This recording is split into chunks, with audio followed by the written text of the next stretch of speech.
Seja bem-vindo a Carlos Give, nome do meu canal. Estou mais uma vez aqui para lhe trazer uma aula de história. Portanto, como pode ver na descrição deste vídeo, vamos falar da diferenciação social em Moçambique versus origem de estados africanos. Portanto, queremos olhar com uma perspectiva de perceber como é que os estados africanos foram nascendo, não é? Em que situações, em que contextos os estados africanos nasceram. Eu acho que a melhor resposta para isso é até mesmo a questão da diferenciação social. Olhando para a questão da diferenciação social, naturalmente, veremos como os estados africanos nasceram, tanto os primeiros estados como até os estados atuais. E é preciso que se frise alguma coisa aqui, é que a diferenciação social não tem e nunca teve a ver com questões genéticas. Dificilmente se pode herdar a questão da diferenciação social. A diferenciação social tem muito a ver, não é, com as condições nas quais os indivíduos nasceram. Tem muito a ver com a questão de posses, tem muito a ver com o acesso aos bens materiais, tem muito a ver, não é, com a questão da posse, da propriedade privada, a posse do próprio capital. Estou a dizer, são os elementos adicionais que vão determinar a diferenciação social, não a pele, não a cor, não a altura, não é? Nem questões até genéticas. Se nós, por exemplo, olhamos para os estados africanos, particularmente moçambicanos, na história de Moçambique, nós encontramos primeiro a comunidade primitiva, que era a comunidade composta pelos Khoisans, e depois vimos o aparecimento, não é, do povo Banto. Entre esses povos, os povos que conseguiram trazer a diferenciação social e depois os próprios estados aqui em Moçambique e a maior parte da África Austral foram os Bantos. Mas por que os Bantos? Porque os Bantos tinham, não é, vão trazer elementos de diferenciação social. Diferentemente, por exemplo, dos seus antecessores. Se nós olhamos para os Khoisans, eles eram nómadas, não é? E por serem nómadas eram imediatistas eram recoletores. Na sua recoleção traziam o seu trabalho, não é? As frutas, e comiam, distribuíam por igual, não é? Não havia aqui nenhuma distinção social. A única diferenciação que existia entre eles era de sexo, não é? E idade, em que as mulheres tinham suas tarefas, diferente dos homens, diferente das crianças. Mas, quando trouxessem os produtos, dividiam por igual. Diferente, por exemplo, do povo Banto. O povo Banto já era agricultor.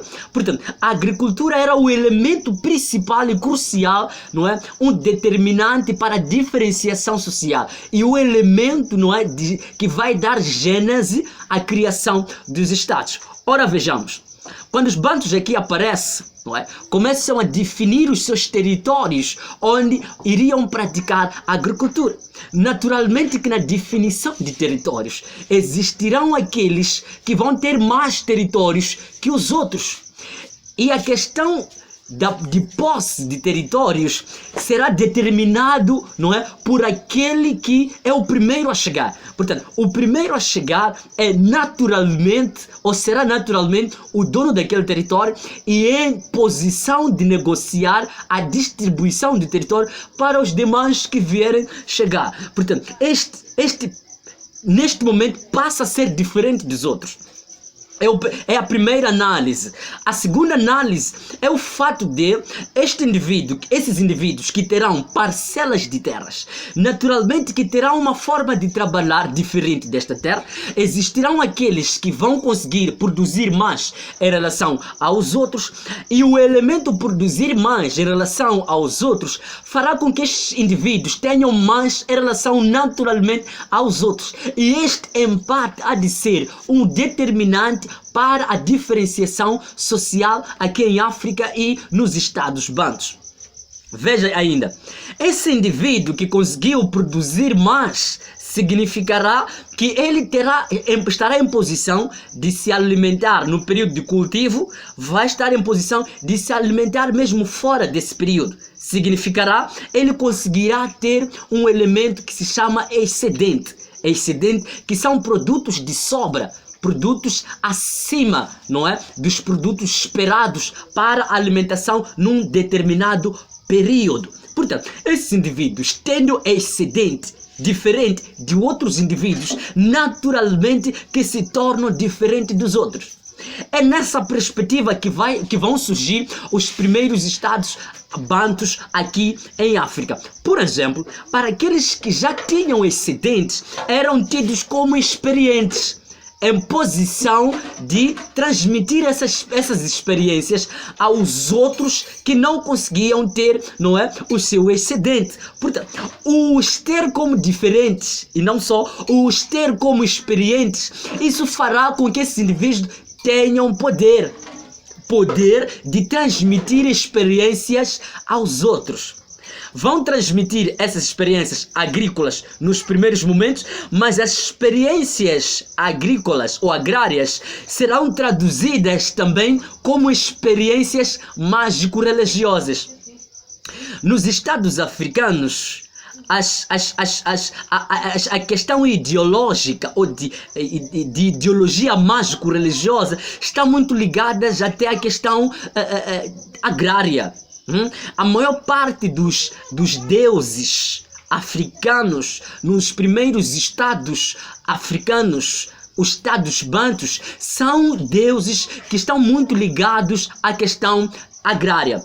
Os Fiquiros, que são deuses que, não é, eram chamados em períodos de seca, eram chamados em períodos de improdutividade, que são deuses que vão, não é, abençoar a produtividade na machamba. Existe em África uma atividade que se chama de Umbelele.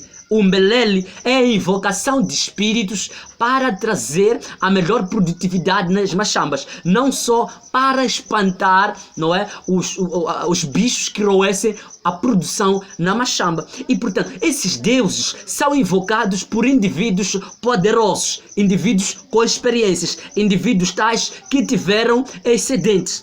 E a tarefa de invocar esses espíritos significa o poder de transmitir essas experiências fará com que esses indivíduos estejam isentos de voltarem a machamba. Portanto, eles ficam simplesmente para cuidar de tarefa de transmitir informações, experiências e de organizar a atividade aos outros.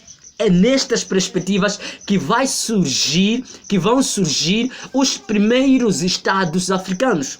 Esses indivíduos mais tarde vão sentir a necessidade de ter na sua administração indivíduos que lhes irão ajudar, não é, a levar informações até a comunidades, a famílias, a aldeias distantes. Portanto, os primeiros estados surgem nesta perspectiva. Naturalmente que quando os estados são formados, serão trazidos esses produtos em forma de impostos para esses indivíduos que são tidos agora como anciões, não é? Os muenes, os chefes, não é? Daquela aldeia, daquela zona, e portanto esses impostos mais tarde vão crescendo para o ouro, para o marfim, não é? Até para os diversos produtos. Portanto, é nessa perspectiva que eu queria trazer uma pequena informação relativamente à diferenciação social aqui em Moçambique. Espero que tenha ajudado para